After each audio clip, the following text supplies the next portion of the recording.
अस्सलाम वालेकुम।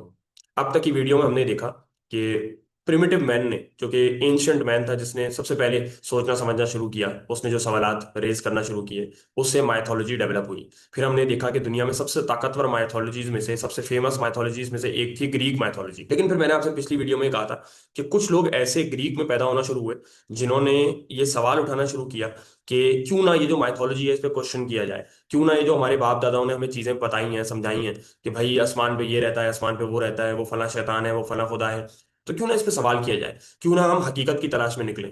और इस तरह से कुछ स्कूल्स आपस में फॉर्म हुए, माइलेजियन स्कूल फॉर्म हुआ। ये जो सबसे पुराने स्कूल्स थे दुनिया के, ये फॉर्म हुए, और यहाँ पर इन लोगों ने अपने सर जोड़कर बहुत से सवालात रेज करना शुरू किए। अब ये वो लोग थे जिन्होंने क्वेश्चन करना शुरू किया नेचर के ऊपर। इन्होंने क्वेश्चन करना शुरू किया मादे की, यानी मैटर की हकीकत के ऊपर। इन्होंने सबसे पहले पता लगाना शुरू किया कि क्या हम लोगों का बिल्डिंग ब्लॉक क्या है। ये पूरा यूनिवर्स, ये पूरी दुनिया किस चीज से मिलकर बनी है। किसी ने कहा ये पूरी दुनिया जो है ना पानी से मिलकर बनी है, किसी ने कहा ये सब कुछ हम और सब कुछ आग से मिलकर बने। फिर एक फिलोसफर आया डेमोक्राइटस, जिसने कहा ये छोटे छोटे पार्टिकल से मिलकर बनी है। उसने नाम दिया एटमॉस का।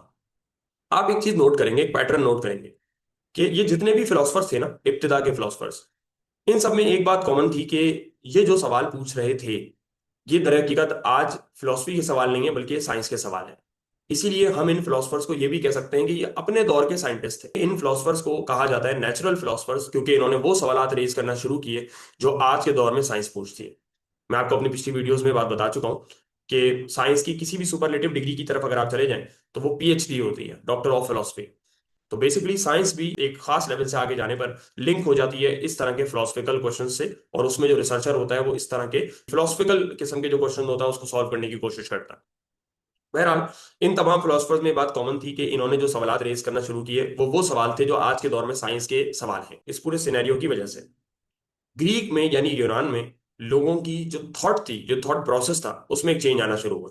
लोगों ने क्रिटिकल थिंकिंग की हैबिट डेवलप करना शुरू की। लोगों में एक, आप ये कह सकते हैं कि चीजों को डिस्कस करने का अमल शुरू हुआ। लोगों में स्केप्टिसिज्म शुरू हुआ। अब लोग जो है किसी भी चीज से मुतालिक जब कोई नई बात उन्हें पता लगती थी तो अब लोग उससे मुतालिक सवालात करते थे और उस चीज को परखने की कोशिश करते थे। अब वो दौर आप ये समझें कि एंड होना शुरू हो गया था जहां पर लोग फरसुदा ख्यालात को, पुराने ख्यालात को एज इट इज एक्सेप्ट कर लिया करते थे।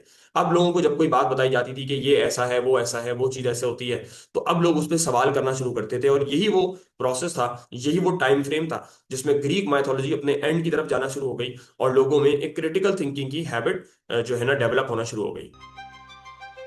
यूनान के लोगों में एक तस्वुर ऐसा था जो कि उनके, आप ये कह सकते हैं, डीएनए में शामिल था। वो ये था कि इंसान की इस दुनिया में जो भी जिंदगी गुजरती है उसका फैसला पहले से हो चुका है, और वो सिर्फ देवी देवताओं की मर्जी के मुताबिक गुजरती है। यानी इंसान अपनी जिंदगी के अंदर कभी कोई चेंज नहीं ला सकता अगर देवी और देवताओं की मर्जी ना हो।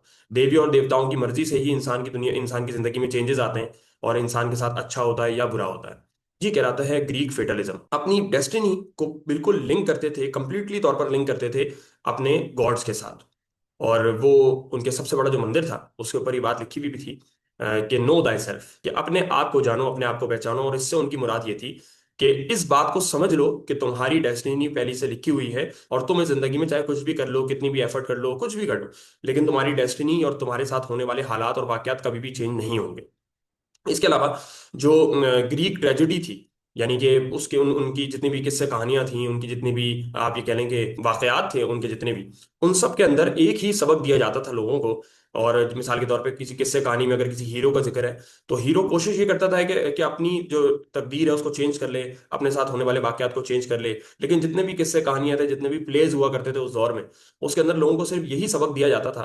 यानी हीरो को आखिर में जीतता हुआ नहीं बल्कि हारा हुआ दिखाया जाता था, कि वो अपने साथ होने वाली ट्रेजेडीज से हार जाया करता था। और इससे लोगों को ये सबक दिया जाता था कि तुम्हारे साथ जो होना है वो होकर रहेगा, और तुम चाहे कुछ भी कर लो, तुम अपनी तकदीर को चेंज नहीं कर सकते, तुम अपने साथ होने वाली अच्छाई और बुराई को चेंज नहीं कर सकते। यानी इन तमाम बातों से उनका एक मकसद ये था कि what will be shall be, यानी कि जो होना है वो होकर रहेगा, इस बात को तुम समझ लो। अब यहाँ एक बड़ा मसला ये आया कि नेचुरल फिलोसफी इस पूरे सिनेरियो से, इस पूरे पैराडाइम से टकराने लगी।